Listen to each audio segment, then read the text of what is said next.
നമസ്കാരം, welcome to Malabar kitchen. വളരെ രുചികരമായിട്ടുള്ള ഒരു ബ്രേക്ക്ഫാസ്റ്റ് റെസിപ്പിയാണ് ഞാൻ ഇന്ന് നിങ്ങളുമായിട്ട് ഷെയർ ചെയ്യുന്നത്. നമുക്ക് വീട്ടിൽ എങ്ങനെയാണ് വളരെ എളുപ്പത്തിൽ രാമശ്ശേരി ഇഡലി തയ്യാറാക്കിയെടുക്കുന്നതെന്നുള്ള ഒരു റെസിപ്പിയാണ് ഇന്ന് നിങ്ങളുമായിട്ട് ഷെയർ ചെയ്യുന്നത്. അപ്പോൾ എല്ലാവരും തീർച്ചയായിട്ടും ട്രൈ ചെയ്ത് നോക്കുക. അപ്പോൾ ഇതെങ്ങനെയാണ് എളുപ്പത്തിൽ വീട്ടിൽ ഉണ്ടാക്കിയെടുക്കുന്നതെന്നുള്ളത് നോക്കാം. ഈ ഒരു റെസിപ്പിക്ക് വേണ്ടി നമുക്ക് വേണ്ടത് പൊന്നിയരിയാണ്. അപ്പോൾ ഈ ഒരു ഗ്ലാസിൻ്റെ കണക്കിലാണ് കേട്ടോ ഞാൻ എല്ലാം പറയുന്നത്. അപ്പോൾ നിങ്ങൾ ഏത് കപ്പിലാണോ അളക്കുന്നത് ആ കപ്പ് തന്നെ എല്ലാ അളവും എടുക്കാൻ വേണ്ടിയിട്ട് ശ്രദ്ധിക്കുക. ഒരു ഗ്ലാസ് പൊന്നിയരി എടുക്കുമ്പോൾ അതേ ഒരു ഗ്ലാസ്സിലെ അളവിൽ തന്നെ പച്ചരിയാണ് എടുത്തിട്ടുള്ളത്. ഒരു ഗ്ലാസ് പൊന്നി പുഴുങ്ങലരിയും ഒരു ഗ്ലാസ് അളവിൽ പച്ചരിയും. ഇനി ഇത് രണ്ടും നല്ലതുപോലെ കഴുകി വൃത്തിയാക്കണം.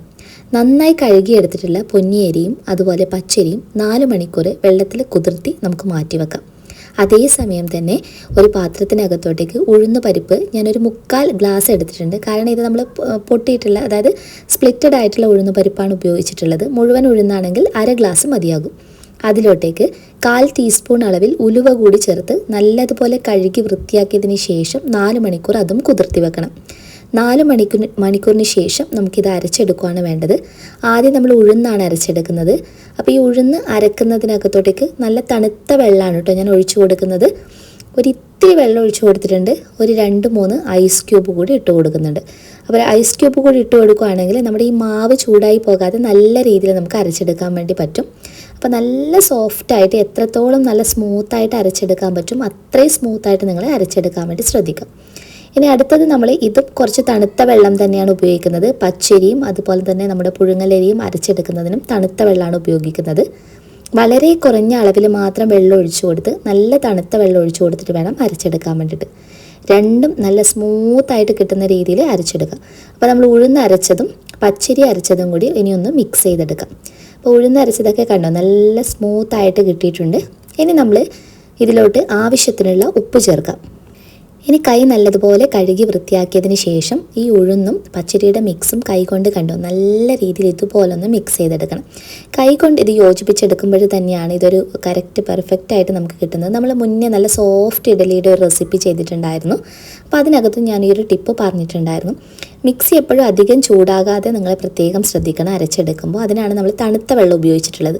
അടച്ച് വെച്ചതിന് ശേഷം ഒരു 8 മണിക്കൂർ മാവ് പൊന്താൻ വേണ്ടി വെക്കണം. അപ്പോൾ നമ്മുടെ മാവൊക്കെ നല്ലതുപോലെ പൊളിച്ച് പൊങ്ങി വന്നിട്ടുണ്ട്. അപ്പോൾ ഞാനിതൊന്ന് ജസ്റ്റ് കാണിച്ചു തരാം. കണ്ടോ നമ്മുടെ മാവ് നല്ല പൊങ്ങി വന്നിട്ടുണ്ട്. ഇനി തവി കൊണ്ട് നമ്മൾ ഒരിക്കലും ഇതിങ്ങനെ ഇഡ്ഡലിയുടെ റെസിപ്പി കാണിച്ചപ്പോഴും ഞാൻ പറഞ്ഞിട്ടുണ്ടായിരുന്നു, നമ്മളൊരിക്കലും തവി കൊണ്ട് ഇങ്ങനെ കുത്തി ഇളക്കി കൊടുക്കരുത്. ജസ്റ്റ് പതുക്കെ ഇളക്കി ഒന്ന് യോജിപ്പിച്ചെടുക്കാം.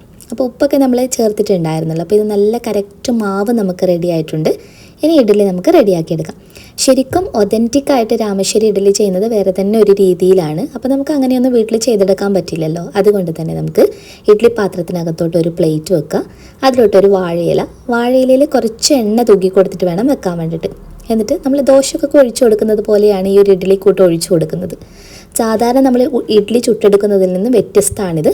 അപ്പോൾ അടച്ച് വെച്ച് ഒരു 5 മിനിറ്റ് കഴിയുമ്പോഴത്തേക്ക് തന്നെ ഇത് നല്ല രീതിയിൽ കുക്കായി കിട്ടും.